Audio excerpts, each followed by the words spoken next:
إن الحمد لله نحمده ونستعينه ونستغفره ونعوذ بالله من شرور أنفسنا ومن سيئات أعمالنا من يهده الله فلا مضل له ومن يضلل فلا هادي له وأشهد أن لا إله إلا الله وحده لا شريك له وأشهد أن محمدا عبده ورسوله يا أيها الذين آمنوا اتقوا الله حق تقاته ولا تموتن إلا وأنتم مسلمون يا أيها الناس اتقوا ربكم الذي خلقكم من نفس واحدة وخلق منها زوجها وبث منهما رجالا كثيرا ونساء فاتقوا الله الذي تساءلون به والأرحام إن الله كان عليكم رقيبا يا أيها الذين آمنوا اتقوا الله وقولوا قولا سديدا يصلح لكم أعمالكم ويغفر لكم ذنوبكم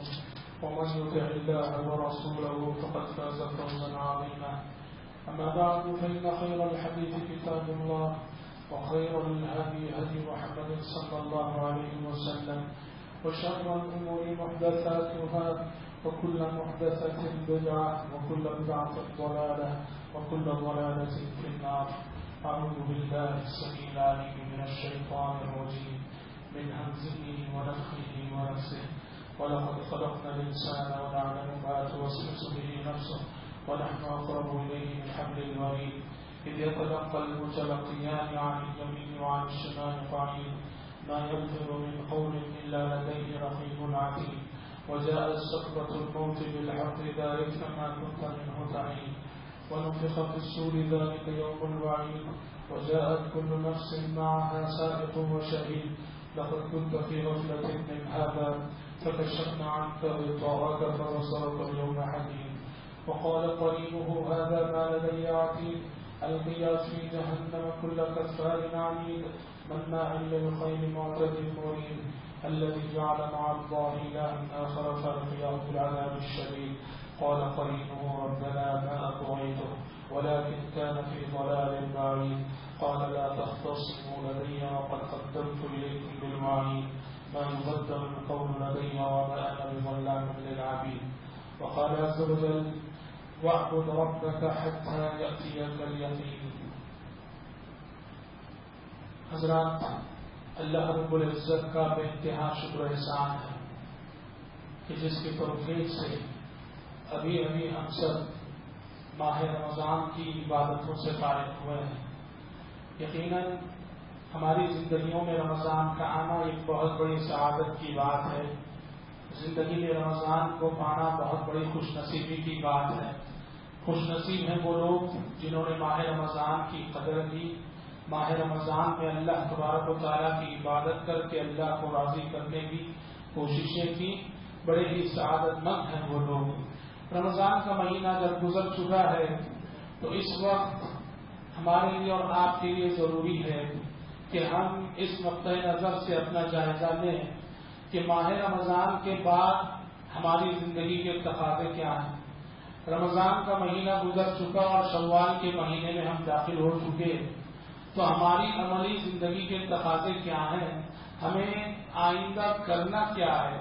اسی حوالے سے آج میں آپ کے سامنے گفتگو کرنے جا رہا ہوں. حضرات, اس سلسلے میں سب سے پہلی اور بنیادی بات یہ ہے کہ ماہ رمضان جو رخصت ہوا ہے, ماہ رمضان کے رخصت ہونے کے بعد سب سے پہلی اور بنیادی ضرورت یہ ہے کہ ہم رمضان میں چاہے جس قدر اللہ تبارک و تعالیٰ کی عبادت کیے ہو, ہم نے بڑے روزے رکھے, ہم نے قیام اللیل کا اہتمام کیا, ہم نے صدقہ و خیرات کیا, ہم نے قرآن مجید کی تلاوت کی, ہم نے دعا و مناجات کا سہارا لیا, ہم نے اللہ رب العالمین کا زیادہ سے زیادہ ذکر کیا, ہم نے اپنے آپ کو عبادتوں میں خوب تھکایا ہو, تب بھی ماہ رمضان کے بعد عملی زندگی کا پہلا تقاضا یہ ہے کہ سب کچھ کرنے کے باوجود اپنی کمی اور کوتاہی کا احساس اور اعتراف ہم کریں. سب کچھ چاہے جتنا ہم نے عبادت میں خود کو تھکایا ہو, اعتراف اس بات کا کرے کہ یقیناً عبادت جیسی ہونی چاہیے تھی ویسی نہ ہوئی. عبادت جیسی کرنی چاہیے تھی ویسی ہم نے نہ کی، یہ اعتراف ازحد ضروری ہے۔ اور صحیح معنوں میں وہی عبادت کہلاتی ہے جس عبادت کے بعد یہ احساس ہمارے دل میں پیدا ہو کہ ہم نے عبادت تو ضرور کی ہے لیکن جیسی کرنی چاہیے تھی ویسی ہم سے نہیں ہوئی ہے۔ یہ اعتراف، یہ احساس اگر پیدا نہ ہو، انسان غرور نفس کا شکار ہوتا ہے، غرور زہد کا شکار ہوتا ہے۔ معاف کیجیے، دنیا میں شیطان کے بہکانے کا ایک انداز یہ بھی ہے کہ وہ گنہگاروں خطاکاروں کو شراب و کباب کی مجلسوں اور محفلوں کے ذریعے گمراہ کرتا ہے، لیکن دینداروں کو گمراہ کرنے کا اس کا انداز یہ ہے کہ دین کے نام پہ غرور پیدا کرتا ہے، تقوی کے نام پہ غرور پیدا کرتا ہے، زہد کے نام پہ غرور پیدا کرتا ہے۔ انسان اپنی عبادت کو بہت کو سمجھ کر جو گنہگار ہے انہیں حقارت کی نظروں سے دیکھنے لگتا ہے اور خود کو سمجھتا ہے میں بہت بڑا نیک انسان بن گیا۔ یہ غرور زہد، یہ غرور عبادت، یہ غرور تقوی انسان کو کبھی اس قدر نقصان پہنچاتا ہے کہ واللہ معصیت اور گناہوں کی زندگی اس قدر نقصان نہیں پہنچاتی۔ کہ آپ نے پیارے نبی کی وہ حدیث نہیں سنی جب آپ صلی اللہ علیہ وسلم نے گزری ہوئی امتوں کے دو افراد کے بارے میں کہا؟ دو دوست تھے، ایک بڑا گنہگار تھا، ایک بڑا نیک اور متقی۔ ایک مرتبہ کسی وجہ سے اس نیک اور متقی انسان نے اپنے اس گنہگار دوست کے بارے میں کہا واللہ لا یغفر اللہ لفلان، واللہ لا یغفر اللہ لفلان، اللہ کی قسم، اللہ کی قسم، اللہ کسے معاف کرے اللہ اس شخص کو کبھی معاف نہیں کرے گا۔ کہنے والا کون ہے؟ متقی انسان ہے۔ جس کے بارے میں کہا جا رہا ہے کون ہے؟ گنہگار انسان ہے۔ اللہ رب العالمین نے کہا من ذا الذی یتألی علی، کون ہے جو میرے نام کی قسم کھا کے میرے اختیارات میں دخل دے رہا ہے؟ کون ہے جو میرے نام کی قسم کھا کے میرے اختیارات میں دخل دے رہا اور کہہ رہا ہے کہ میں اس کو معاف نہیں کروں گا جب میں نے اس کو معاف کر دیا اور تیری زبان کی ایک جملے کی وجہ سے تیری زندگی کی ساری نیکیاں برباد ہیں۔ پتہ چلا شیطان کی یہ گمراہ کرنے کا انداز ہے کہ نیک لوگوں کو عبادتوں کا غرور پیدا کر کے گمراہ کرتا ہے۔ اسی لیے حضرات ماہ رمضان میں آپ نے عبادتیں کی ہیں، ہم نے عبادتیں کی ہیں، یقیناً عبادت کرنے والا خوش نصیب ہے۔ اس خوش نصیبی اور سعادت مندی پہ اللہ کا شکر ادا کرے، اور شکر ادا کرنے کا طریقہ یہ ہے اپنی کمی اور کوتاہی کا احساس اور اعتراف کرے۔ پروردگارا روزے ہم نے رکھے پر اقرار کرتے ہیں کہ ہمارے روزوں میں کمی رہی۔ پروردگارا قیام ہم نے کیا پر اعتراف ہے کہ جیسے کرنا چاہیے تھا ویسے نہ کیا۔ پروردگارا صدقہ و خیرات ہم نے کیا پر اعتراف ہے کہ جتنا کرنا چاہیے تھا ویسا نہ کیا۔ پروردگارا قرآن مجید کی تلاوت ہم نے ضرور کی پر مانتے ہیں کہ جیسی اور جتنی کرنی چاہیے ویسی تلاوت ہم نے نہ کی۔ یہ احساس اگر پیدا ہوتا ہے تو یقین کیجیے یہ بہت بڑی دلیل ہے ہماری عبادتوں کے اللہ کے نزدیک مقبول ہونے کی۔ کیوں؟ یہی وجہ دیکھو قرآن مجید میں اور شریعت نے اہم عبادتوں کے بعد استغفار کا حکم دیا ہے۔ ہم نماز پڑھتے ہیں، سلام پھیرتے ہیں، فرض نماز سے سلام پھیرنے کے فوری بعد پیارے نبی صلی اللہ علیہ وسلم کی سنت تھی آپ 3 مرتبہ آواز بلند استغفر اللہ استغفر اللہ استغفر اللہ۔ کیوں؟ میں اللہ سے استغفار کرتا ہوں، استغفار تو عام طور پہ گناہوں کے بعد ہوا کرتا ہے۔ اور ہم نے تو عبادت کی ہے، ہم نے تو نماز پڑھی ہے، نماز پڑھنے کے بعد فوراً استغفار کا حکم کیوں؟ مطلب یہ ہے پروردگارا ہم نے نماز پڑھی ہے ضرور، ساتھ ہی یہ اعتراف بھی کرتے ہیں کہ ہماری نماز میں بڑی کمی رہ گئی، اس لیے ہم استغفار کرتے ہیں، معاف فرما دیں۔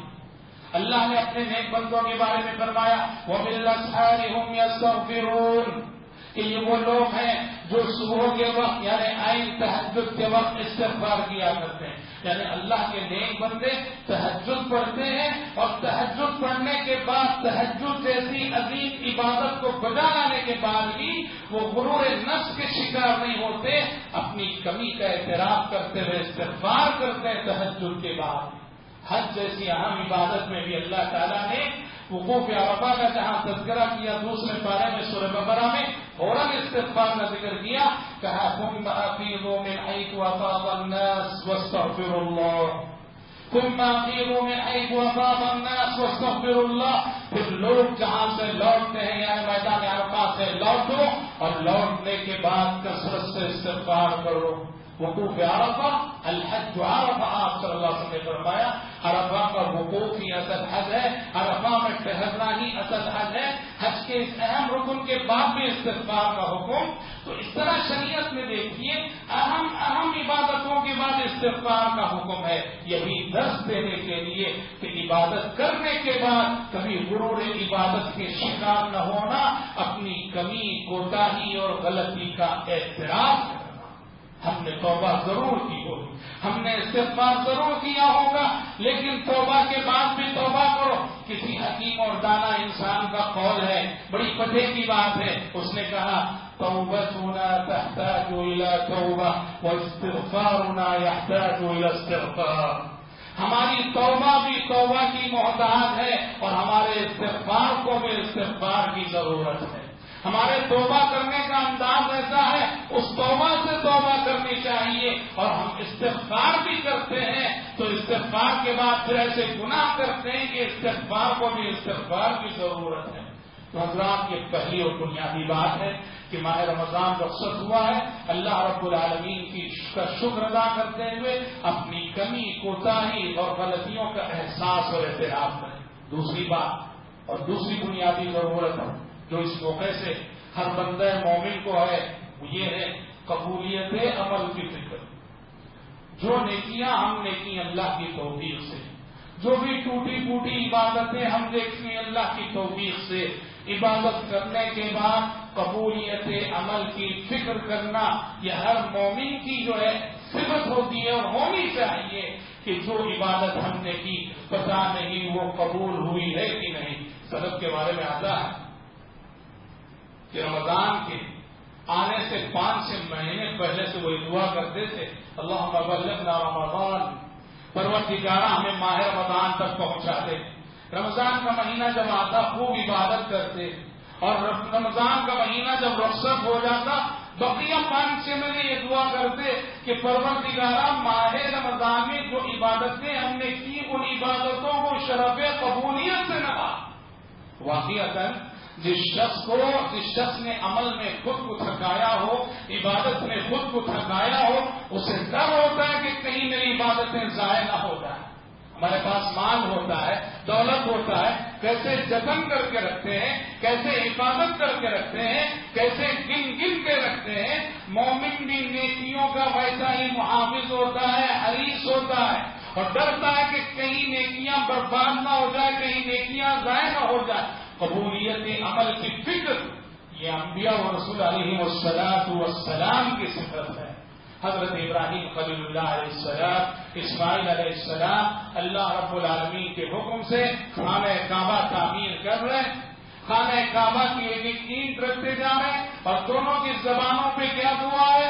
ربنا تقبل منا انك انت السميع العليم وتب علينا انك انت التواب الرحيم۔ پروردگارہ ہم سے ہمارے اس عمل کو قبول کر لے، یقیناً تو بہت دعاؤں کا سننے والا، نیتوں کا جاننے والا ہے۔ علامہ ابن کثیر رحمہ اللہ نے لکھا ہے بعض سلف کے حوالے سے، انہوں نے یہ آیت پڑھی ابراہیم خلیل اللہ علیہ السلام بیت اللہ تعمیر کرتے ہوئے اپنے فرزند اسماعیل علیہ السلام کے ساتھ قبولیت عمل کی دعا کر رہے ہیں، رو پڑے اور کہنے لگے خلیل الرحمن تبنی بیت الرحمن وتخاف الا يقبل عملك۔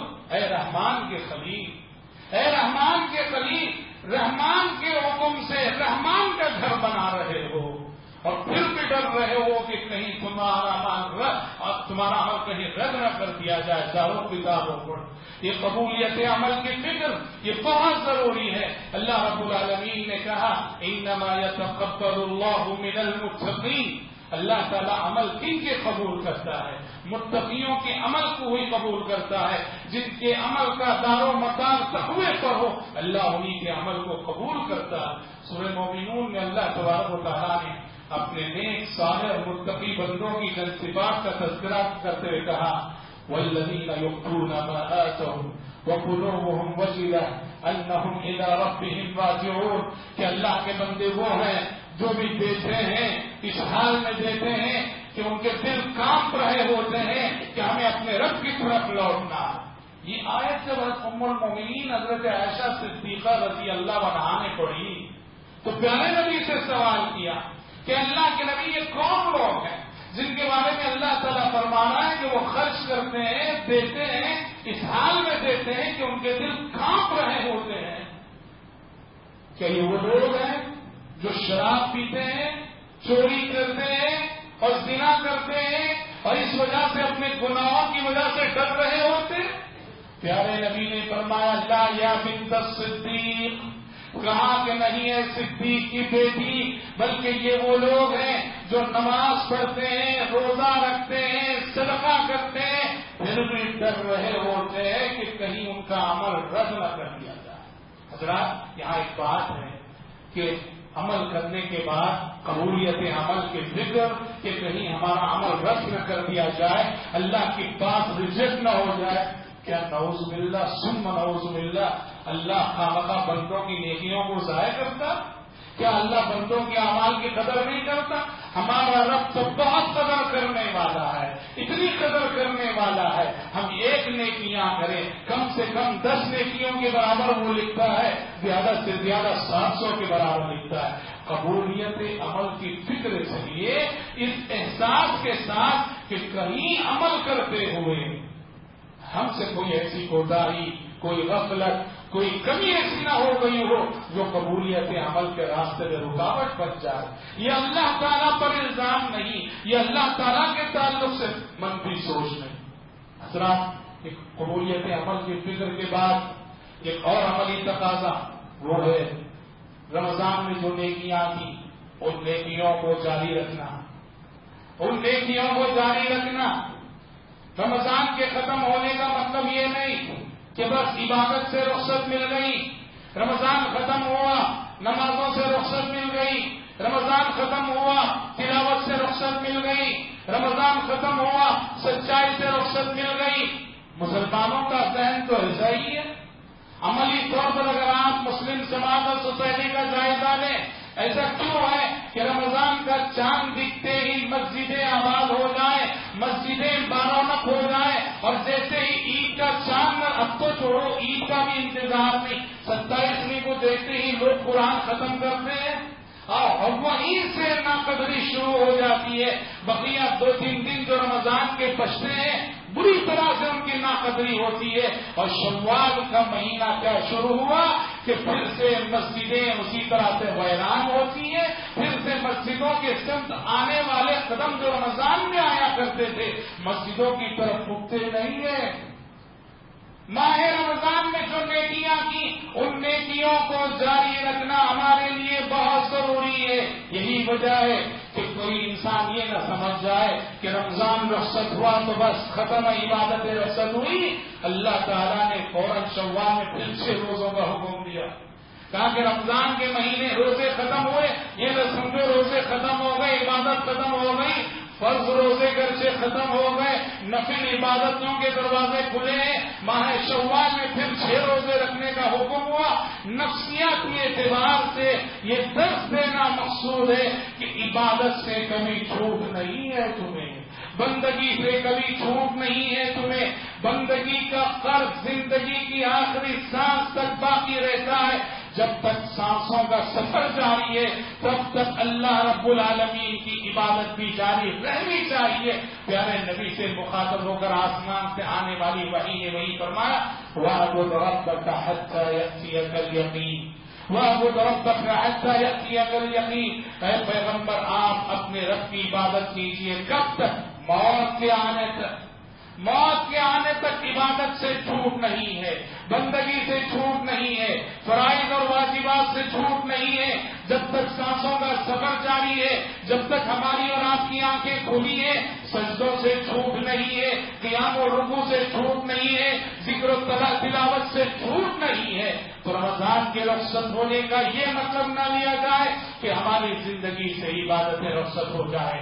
حضرات، مومن کی یہ صفت ہے اور یہ بھی ہونی چاہیے کہ مومن نیکیوں کا محافظ ہوتا ہے، مومن نیکیوں کا محافظ ہوتا ہے، اپنی نیکیوں کی حفاظت کرتا ہے، وہ نیکیوں کو ضائع ہونے نہیں دیتا ہے۔ دیکھیے پیارے نبی صلی اللہ علیہ وسلم نے ایک مرتبہ صحابی رسول عبداللہ بن عمرو بن العاص رضی اللہ عنہ سے مخاطب ہو کے فرمایا، یا عبد اللہ لا تكن مثل فلان فإنه كان يقوم الليل ثم تركه۔ کہا کہ عبداللہ فلاں شخص کی طرح نہ ہو جاؤ، دیکھو وہ تہجد پڑھا کرتا تھا، قیام اللیل کیا کرتا تھا، اب اس نے تہجد چھوڑ دیے، اب اس نے قیام اللیل کرنا چھوڑ دیا۔ تہجد ایک نفل عبادت ہے، قیام اللیل ایک نفل عبادت ہے، کوئی اگر نہیں پڑھتا ہے تو گناہ تو نہیں ہے، لیکن دیکھو کہ تہجد شروع کرنے کے بعد جب اس نے تہجد چھوڑ دی، قیام اللیل کرنے کے بعد جب اس نے قیام اللیل چھوڑ دیا، تو پیارے نبی اپنے صحابی سے کہہ رہے اس شخص کی طرح نہ ہونا جس نے کہ تہجد شروع کی تھی، قیام اللیل شروع کیا تھا اور پھر جو ہے قیام اللیل چھوڑ دیا۔ پیارے نبی صلی اللہ علیہ وسلم کی سنت تھی، آپ نیکیوں کی اعمال صالحہ کی بڑی حفاظت کرتے تھے۔ دیکھیے اثر بعد آپ صلی اللہ علیہ وسلم کا معمول تھا، اثر بعد 2 رکعت نماز پڑھتے تھے آپ، اور آپ کو معلوم ہے احادیث میں پیارے نبی صلی اللہ علیہ وسلم نے منع کیا کہ جب فجر کی فرض نماز ہو جاتی ہے تو طلوع آفتاب تک کوئی اور نماز نہیں، اثر کی نماز ہو جاتی ہے تو غروب آفتاب تک کوئی نماز پڑھنا منع۔ یہ آپ صلی اللہ علیہ وسلم کی قولی حدیث ہے، لا صلاة بعد الصبح حتى تطلع الشمس ولا صلاة بعد العصر حتى تغرب الشمس۔ پر آپ صلی اللہ علیہ وسلم عصر کے بعد 2 رکعت نماز پڑھتے تھے۔ ام المومنین ام سلمہ رضی اللہ عنہا پوچھ بیٹھی ایک مرتبہ، کہا کہ اللہ کے نبی آپ نے تو عصر بعد 2 رکعت یعنی عصر بعد نفل نماز پڑھنے سے منع کیا ہے، پر میں دیکھتی ہوں کہ آپ 2 رکعت نفل نماز پڑھتے ہیں روزانہ۔ پیارے نبی نے کیا فرمایا، کہا کہ ام سلمہ دیکھو ایک مرتبہ ایسا ہوا تھا، ظہر میں میرے پاس مہمانوں کا وقت آ گیا، ان کی مہمان نوازی میں مشغول رہا، ظہر بعد کی 2 رکعت سنت اس دن میری چھوٹ گئی تھی، اس سنت کی قضا میں نے عصر بعد کی۔ اور ام سلمہ میرا معمول ہے جب بھی میں کوئی نیکی کرتا ہوں، کوئی عمل کرتا ہوں تو مداومت کے ساتھ کرتا ہوں، ہمیشگی کے ساتھ کرتا ہوں۔ دیکھیے سنت ہے، قضا فرض کی ہوتی ہے، لیکن پیارے نبی صلی اللہ علیہ وسلم نے سنت کی قضا کی۔ ایک رمضان میں اعتکاف نہ ہوا ایک رمضان میں آپ صلی اللہ علیہ وسلم کیا ہوا کہ آپ نے اعتکاف کرنے کے لیے مسجد میں خیمہ لگایا تھا، اپنا ٹینٹ لگایا تھا، پردے باندھے تھے، آپ کو دیکھ کر ایک ام المومنین نے آپ کے خیمے کے بعد وہ اپنا خیمہ لگا دیا، ان کو دیکھ کر ایک اور ام المومنین نے اپنا خیمہ لگایا، انہیں دیکھ کر ایک اور ام المومنین نے اپنا خیمہ لگایا۔ پیارے نبی صلی اللہ علیہ وسلم آئے، دیکھا کہ آپ صلی اللہ علیہ وسلم کے ٹینٹ اور خیمے کے بازو کئی خیمے لگے ہوئے، آپ نے پوچھا آل یہ کس کے خیمے ہیں؟ بتایا گیا کہ یہ آپ کی ازواج مطہرات کے خیمے ہیں، امہات المومنین کے خیمے ہیں۔ پیارے نبی نے کہا آل بر یردن، کیا واقعی سچ مچ یہ نیکی کا ارادہ رکھتی ہے؟ کیا واقعی سچ مچ یہ نیکی چاہتی ہے؟ پیارے نبی نے حکم دیا یہ سارے خیمے کھول دیے جائیں، میرا خیمہ بھی کھول دیا جائے، اب اعتکاف میں بیٹھنا نہیں ہے۔ کیوں؟ آپ صلی اللہ علیہ وسلم نے بہت بڑا پیغام دینا چاہا، پیغام یہ اعتکاف جیسی عبادت کو بجا لاتے ہوئے خلوص اور اخلاص کی انتہا انسان کے دل میں ہونی چاہیے۔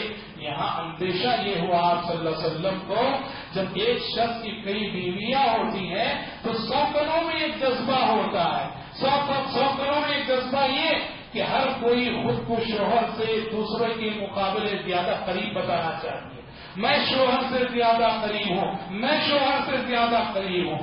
پیارے نبی کو بس ایک اندیشہ ہوا کہ کہیں وہ جذبہ یہاں کار فرما نہ ہو۔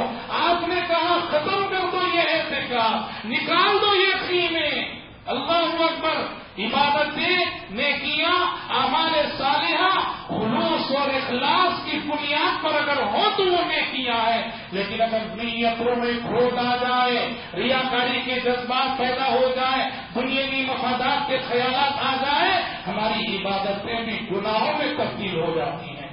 پیارے نبی نے احتیاط کا درس دیتے ہوئے، حالانکہ یقیناً یہاں بات ایسی نہ رہی ہوگی، پھر بھی ایک اندیشہ ضرور تھا، وہ تو امہات المومنین تھی، اندیشہ ضرور تھا۔ پیارے نبی نے کہا اٹھا دو یہ سارے خیمے، نکال دو، سارے خیمے نکال دیے گئے۔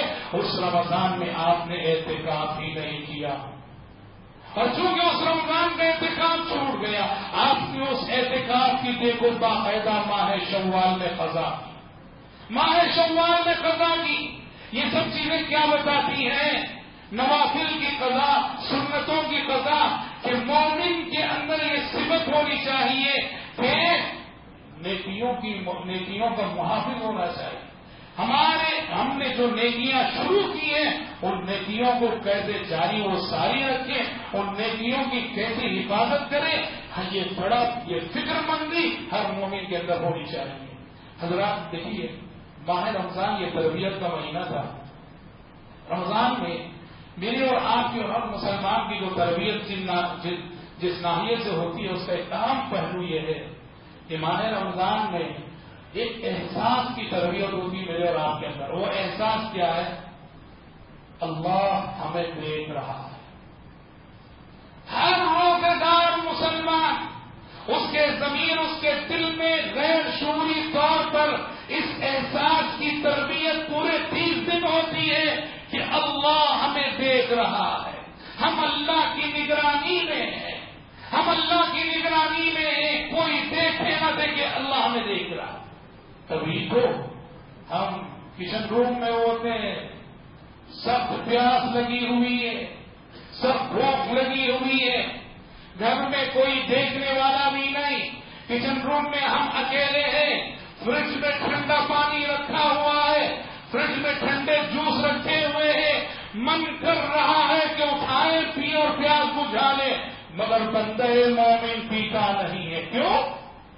اس کا ضمیر اسے یہ سبق پڑھا رہا ہوتا ہے، کوئی دیکھ نہیں رہا ہے، صحیح رب العالمین تو دیکھ رہا ہے۔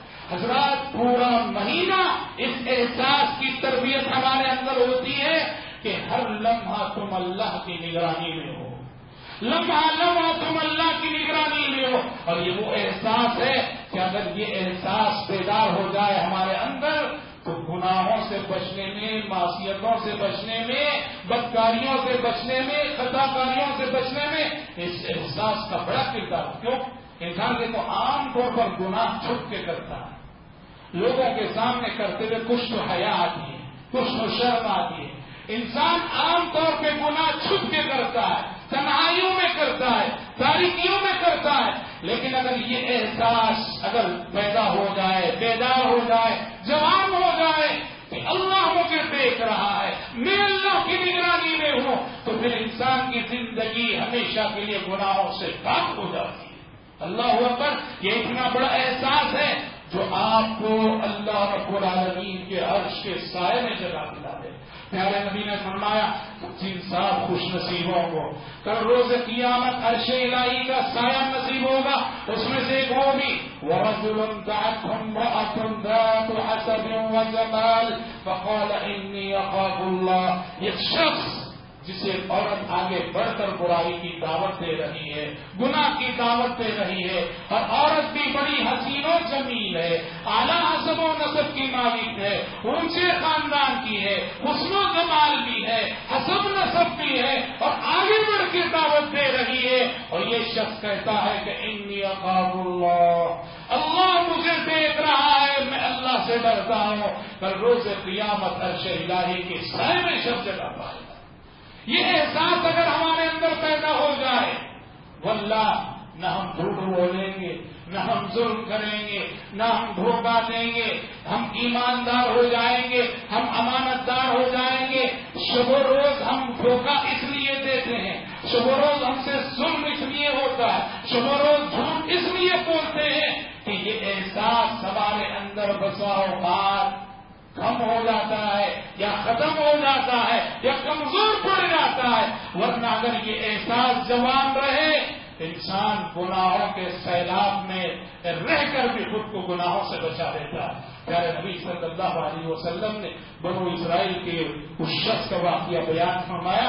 3 اشخاص جو غار میں جا کر پھنسے، بڑا مشہور واقعہ، اور اپنی زندگی کی کسی بڑی نیکی کو یاد کر کے اس کے وسیلے سے انہوں نے دعا کرنی چاہیے. تو ایک شخص نے کیا کہا تھا، پروردگارا تو جانتا ہے میری ایک چچا زاد بہن تھی جسے میں بہت چاہتا تھا، وہ بڑی نیک تھی، میں اس سے برائی کرنا چاہتا تھا، وہ آمادہ نہیں ہوتی تھی. ایک مرتبہ میں جب حالات نے مجبور کر دیا، قحط سالی آ گئی، وہ پیسہ لینے کے لیے میرے پاس آئی، مدد مانگنے کے لیے میرے پاس آئی. میں نے کہا کہ مدد کروں گا ضرور، شرط یہ ہے کہ میری خواہش پوری کرنا. وہ مجبوری میں مان گئی، تیار ہو گئی، آمادہ ہو گئی. میں چلا بھی گیا اس کے پاس، بیٹھ بھی گیا اس کے پاس، اور برائی کرنے ہی والا تھا. اس کے لیے اللہ کی بندی نے مجھے اور مرتبہ تیرا خوف دلایا.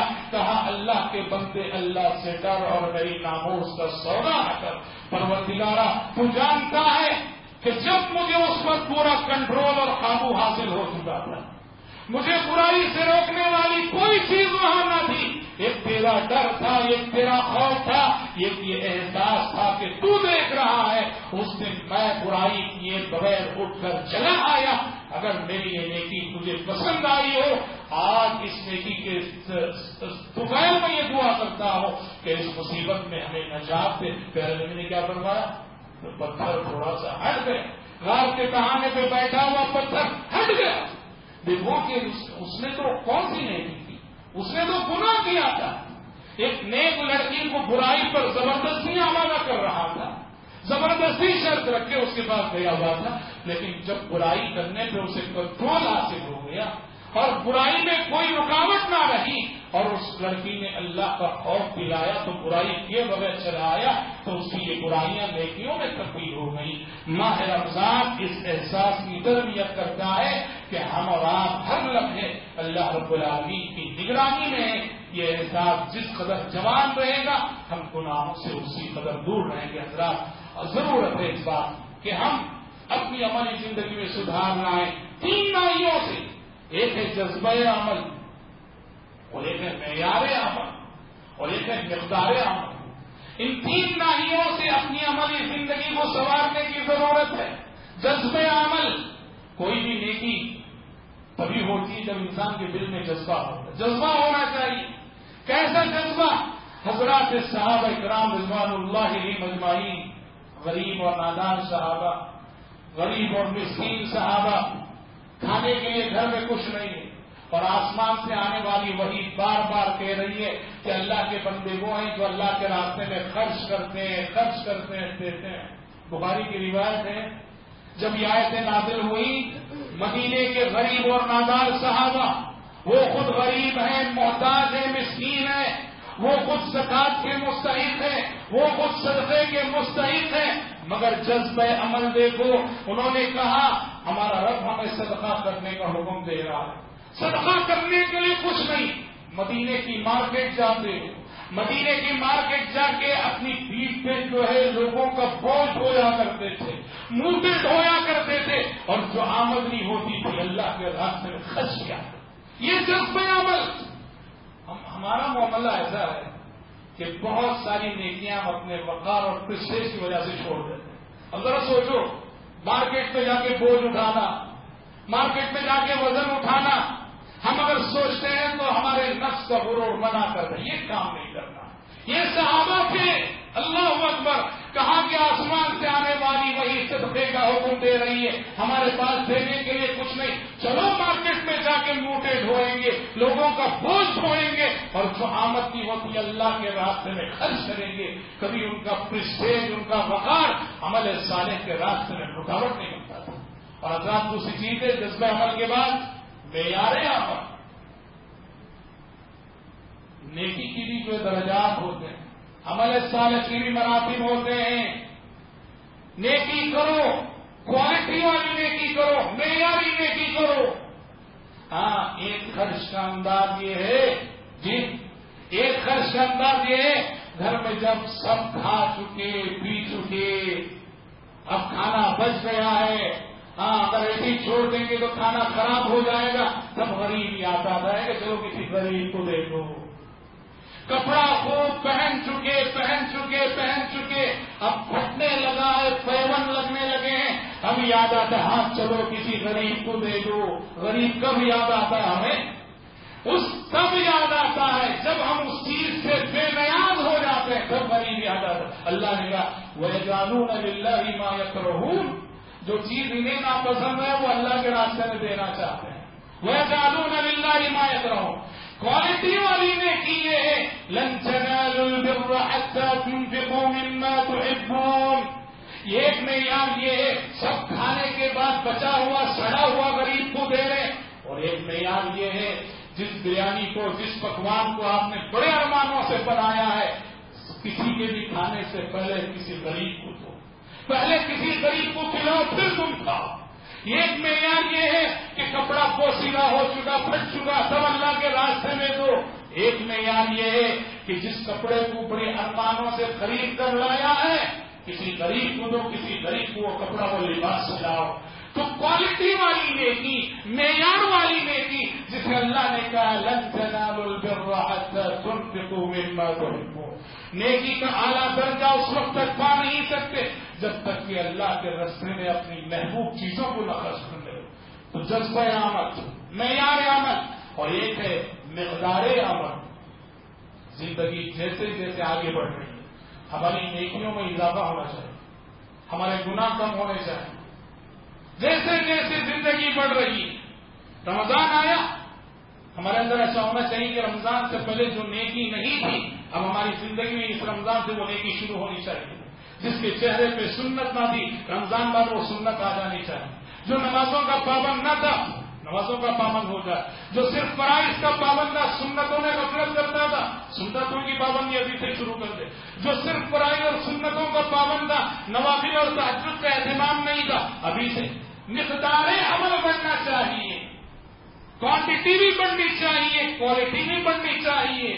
تو جذبے عمل، معیار عمل، مقدار عمل، ان تین نائیوں سے ہماری اور آپ کی عملی زندگی میں سدھار لانا چاہیے۔ حضرات عام طور پہ دیکھا جاتا ہے ماہ رمضان جیسے ہی شروع ہوتا ہے لوگ بڑی قدر کرتے ہیں، بیڑی پینے والا رمضان کے ساتھ ہی بیڑی پینے سے رک گیا، فلمیں دیکھنے والا فلموں سے رک گیا، گانے سننے والا میوزک سننے سے رک گیا، گھر میں ٹیلی ویژن اٹھا کے کسی کونے میں پھینک دیا گیا، اور شوال کا چاند کیا نظر آیا کہ پھر سے شروع سگریٹ کا سلسلہ، پھر سے شروع گانے بجانوں کا سلسلہ، پھر سے شروع وہی فلمیں دیکھنے کا سلسلہ، پھر سے شروع وہی لڑکیوں کے پیچھے بھاگنے کا سلسلہ۔